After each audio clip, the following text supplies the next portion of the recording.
sana ndugu mfugaji kwenye channel hii pendwa ambayo inahusu wafugaji wa nguruwe. Kama wewe ndio mara ya kwanza, unaweza kusubscribe na kushare pamoja na ucomment kwa watu wengine ili waweze kupata maarifa haya ambayo tunajifunza leo kuhusu ufugaji wa nguruwe.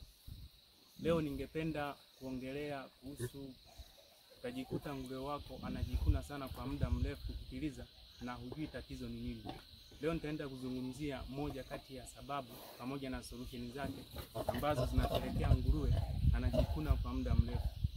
Hiyo sio jambo la faida kwa nguruwe kwa sababu inaweza imesababishwa na ugonjwa wa ngozi. Utakuta nguruwe wako anakuwa na ukurutu na anajikuna sana kwa muda mrefu.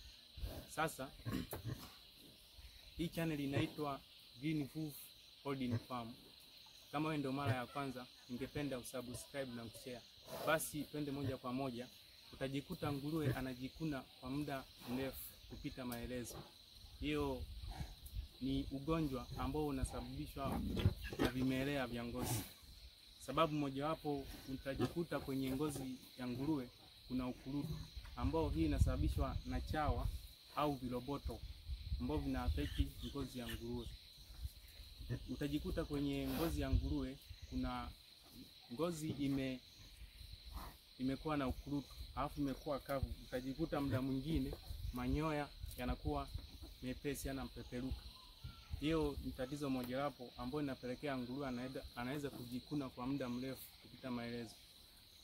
Sababu nyingine nguruwe anaweza kujikuna kwa muda mrefu kupita maelezo ni tatizo ambalo tunaita scabies. Hili ni tatizo ambalo nguruwe anakuwa na chawa ndani ya ngozi.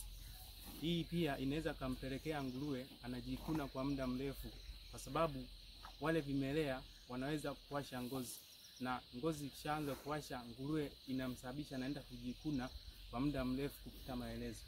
Sababu nyingine ambayo inaweza kupelekea nguruwe anajikuna kwa muda mrefu ni allergy. Utajikuta kwenye chakula ambacho umekitumia, labda umetumia vimelea au umempa chakula kingine kigeni ambacho kinapelekea anajikuna. Hiyo ni sababu mojawapo pia ambayo inapelekea nguruwe anajikuna kwa muda mrefu. Sasa ili kusolve hili tatizo tunafanyaje? Kusolve hili tatizo atakiwa utumie dawa mbadala. Hizo dawa utazitumia kulingana na maelekezo ambayo umepewa na daktari. Tumia dawa ya tiktik. Hii dawa unaweza kuchanganya na maji pamoja na dawa yenyewe, alafu na spray, yani unamuosha. Dawa nyingine ambayo inaweza kutumika kutibu ugonjwa, unatumia dawa ya ivermectin. Hii dawa unachoma kwenye ngozi. Kwenye kuchoma sindano inatakiwa uinvite sasa daktari ili akueleze unachomaje hiyo dawa kwenye ngozi ya nguruwe ili kutibu tatizo. Njia nyingine ya kusolve hili tatizo, unatakiwa umuoshe, lakini hii ni kwa asilimia chache sana. Unatakiwa umuoshe nguruwe wako kwa maji safi ili kupunguza ule muwasho.